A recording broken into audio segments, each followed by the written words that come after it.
Olá, tudo bem? Que bom estar aqui mais uma vez. Hoje estaremos falando sobre um assunto muito interessante e também um assunto muito divergente. Hoje estaremos falando sobre a verdade sobre a morte. Esse é o nosso tema de hoje. Convido você nesse momento a orar comigo. Vamos orar?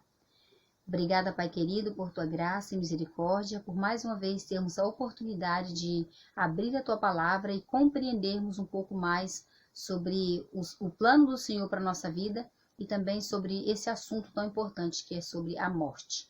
Pedimos que o Senhor esteja conosco em nome de Jesus. Amém. Como eu disse, iremos falar sobre a morte. Mas para entendermos a morte, que é, digamos, como nós entendemos o fim da vida, precisamos primeiro falar sobre o início da vida. Quando é que fomos criados? Como que foi a criação do homem? Para nós sabermos o fim, precisamos saber o princípio. Então a Bíblia diz lá em Gênesis capítulo 2, verso 7, que então formou o Senhor Deus o homem do pó da terra e lhe soprou nas narinas o fôlego de vida, e o homem passou a ser alma vivente. Então a Bíblia diz que nós, seres humanos, fomos criados, do pó da terra mais o fôlego de vida, ou seja, uma matemática simples. Pó mais fôlego igual alma vivente. Interessante que aqui usa o verbo ser, ou seja, o homem passou a ser uma alma. Então nós somos uma alma e não temos uma alma dentro da gente, tá bom? Por exemplo, muitas pessoas acham que nós temos algo que sai de nós quando nós morremos, que quando nós, digamos ali, faleceu, sai algo parecido com a gente, uma fumacinha, sei lá, e sobe para o céu. Mas a Bíblia diz que antes do ser humano existir, tinha apenas o pó e o fôlego. E essa junção de pó e fôlego se tornou alma vivente. Quando o fôlego sai da pessoa, o corpo volta a ser pó, e a alma deixa de existir. Porque aí vem a pergunta que eu faço para vocês. A alma morre ou não morre? Se a alma é um ser humano, se a alma é uma pessoa viva, obviamente ela morre, mas vamos ver na Bíblia. Convido você a ir lá para Ezequiel 18, verso 4. Abra sua Bíblia lá comigo. Esse texto é muito importante. Eu quero até ler com você. Ezequiel capítulo 18 e o verso 4. Olha o que diz aqui. Eis que todas as almas são minhas, como a alma do Pai, também a alma do Filho é minha. A alma que pecar, essa morrerá. Como assim? A alma que pecar, essa morrerá. Porque a Bíblia, quando ela fala de alma, ela está se referindo a uma pessoa viva. Você pode ler isso, por exemplo, em Gênesis 46, verso 27, Deuteronômio 10, verso 22, ou seja, em vários textos da Bíblia se refere a pessoas e se referindo a almas. Por exemplo, se eu dissesse aqui, nesse momento, aqui nós temos duas almas, que sou eu, que estou, falando aqui, estudando com você, e a minha filha que está filmando, que está filmando. Então, são duas almas, duas pessoas vivas, ok? Então, o que acontece com a pessoa quando ela morre? O próprio Jesus disse isso a Adão, quando Adão pecou. Uma das consequências que o homem teve, Jesus diz assim, olha, você pode ler na sua Bíblia, Gênesis 3, verso 19, olha o que Deus diz. Do suor do seu rosto comerás o teu pão, até que tornes a terra, pois dela fostes tomado, portanto tu és pó e ao pó tornarás. Então, quando o ser humano morre, o corpo volta a ser pó. E o que acontece então com o fôlego de vida, Porque o homem é feito de pó mais fôlego.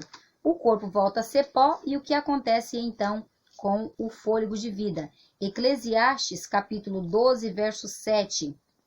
Eclesiastes 12, verso 7 diz o seguinte, deixa eu encontrar aqui, espero que você encontre aí também. Eclesiastes capítulo 12, verso 7. Olha aqui o que diz. O pó volta à terra como era, e o espírito volta a Deus como deu. Porque espírito está se referindo ao fôlego de vida.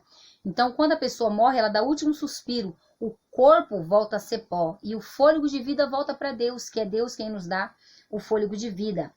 E o que acontece com a memória da pessoa? Será que adianta a gente chorar no caixão, deitar lá e se lamentar? É claro que nós temos essa expressão de tristeza realmente, mas será que adianta para a pessoa? Será que ela está pensando? Será que ela entende alguma coisa? Esse capítulo 9, verso 5, diz o que acontece com a memória da pessoa quando ela morre.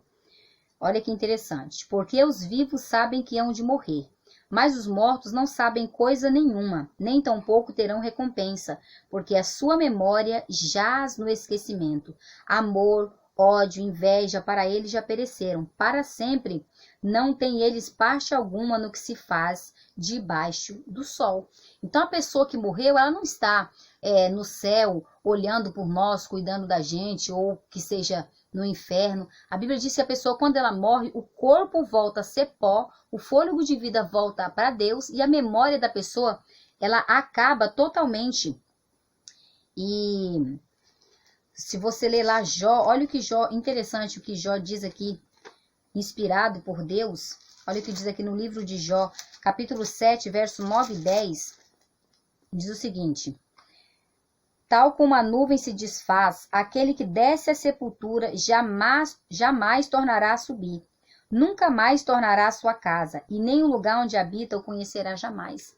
Então, quando a pessoa morre, ela desce para onde? Ela não vai para o inferno, ela não vai para o céu, ela vai para a sepultura. E não volta mais para sua casa, não vem puxar a perna de ninguém, como eu acreditava quando eu era criança, né? A Bíblia diz que quem morreu, morreu. A memória dela foi totalmente esquecida. Ela não tem parte alguma mais do que se faz debaixo do céu. A Bíblia, ela é clara. É como uma lâmpada. A energia é a energia, a lâmpada é a lâmpada. Quando você liga, no caso, a lâmpada, a energia elétrica, isso dá o quê? A luz. Quando você desliga o interruptor, né, o que acontece? Você tira a energia da lâmpada, a luz se apaga. Então, é da mesma forma. O ser humano, ele é um ser vivo enquanto tem essa junção de pó e fôlego. O fôlego de vida sai do ser humano, a vida acabou. Ele volta a ser pó novamente e não aparece para ninguém. Não está no céu intercedendo por ninguém e também não está no inferno queimando, como alguns pensam, pregam e dizem. Mas não é isso que a palavra de Deus fala. Mas e se aparecer alguém pra gente aí, porque na minha época de criança mesmo, era muito contada essa história de que fulano apareceu e tal. Mas o que a Bíblia fala relacionado a isso? Se aparecer alguém dizendo ser alguém que já morreu. Olha o que a Bíblia deixa uma advertência para nós em 2 Coríntios, capítulo 11, verso 13. 2 Coríntios 11, verso 13. Olha que interessante. Deixa eu encontrar aqui. 2 Coríntios 11, 13. Olha, não é 11, o verso 14, desculpa. E não é de se admirar, porque o próprio Satanás se transforma em anjo de luz. Então, embora a Bíblia deixe claro que a pessoa que morre não aparece para ninguém, nós vemos hoje aí, muitas vezes, pessoas aparecendo, né, digamos assim, dizendo que pessoas que morreram, mas na verdade são anjos do diabo, transformando-se nessas pessoas e aparecendo para o quê? Para fazer com que nós não acreditemos na palavra de Deus. Mas a Bíblia deixa claro que quem morre não volta, quem morre deixa de existir e só vai mesmo ressuscitar, né? Só vai voltar a existir na ressurreição. Ou na primeira ressurreição para a vida eterna, como nós vimos no estudo passado, ou na segunda ressurreição após o milênio, para então estar diante do juízo e ser então receber a morte eterna, na qual não há mais ressurreição. Porque se nós acreditarmos que a pessoa morre, mas não morre, nós estamos dizendo então que a pessoa é imortal, né? Mas a Bíblia diz que o único que é imortal é Deus. Olha para você ver o que diz em 1 Timóteo 6,16. Olha que interessante, preste bastante atenção nesse verso. O único que possui a imortalidade, que habita na luz inacessível, a quem homem algum jamais viu e nem é capaz de ver. A ele seja a honra e o poder eterno. Amém. Então, o único que é imortal é Deus. Somente Deus é imortal. E nós só receberemos a imortalidade no momento da volta de Jesus.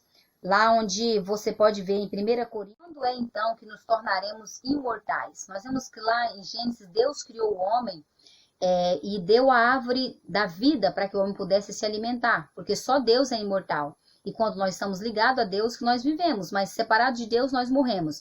Mas olha que interessante, a Bíblia diz que nós receberemos a imortalidade na primeira ressurreição. 1 Coríntios capítulo 15, versos 51 em diante. Eis que vos digo um mistério, nem todos dormiremos, mas transformados seremos todos. No momento, no abrir e fechar de olhos, ao ressoar da última trombeta, a trombeta soará e os mortos ressuscitarão incorruptíveis, e nós seremos transformados. Porque é necessário que esse corpo corruptível se revista da incorruptibilidade, e o que é mortal se revista da imortalidade. Olha que interessante. E quando este corpo que é corruptível se revestir da incorruptibilidade, e o corpo que é mortal se revestir da imortalidade, então se cumprirá a palavra: tragada foi a morte pela vitória. Então, no momento da ressurreição, nós receberemos, então, aqueles que tiverem morrido, né, por ocasião da volta de Jesus, ressuscitarão imortais, incorruptíveis. E nós que estivermos vivos seremos transformados e receberemos, então, a imortalidade, porque estaremos para sempre com Jesus. E ligado a Deus, nós vivemos para sempre. Então, eu espero que tenha ficado claro. Eu sei que são 10 minutinhos, é pouco tempo, né, no máximo 12, para explicar um assunto tão amplo, mas a Bíblia deixa clara. Eu vou deixar todos os textos também para que você possa ler depois. Que Deus possa abençoar a sua vida e que você possa ter a certeza de que para Jesus a morte é comparada a um sono. Jesus compara a morte como um sono. Então, se você tem queridos, pessoas que morreram, acredite que essa pessoa está apenas descansando, está dormindo, porque a morte não é o fim. A morte, ela é apenas uma pausa, ela é um sono.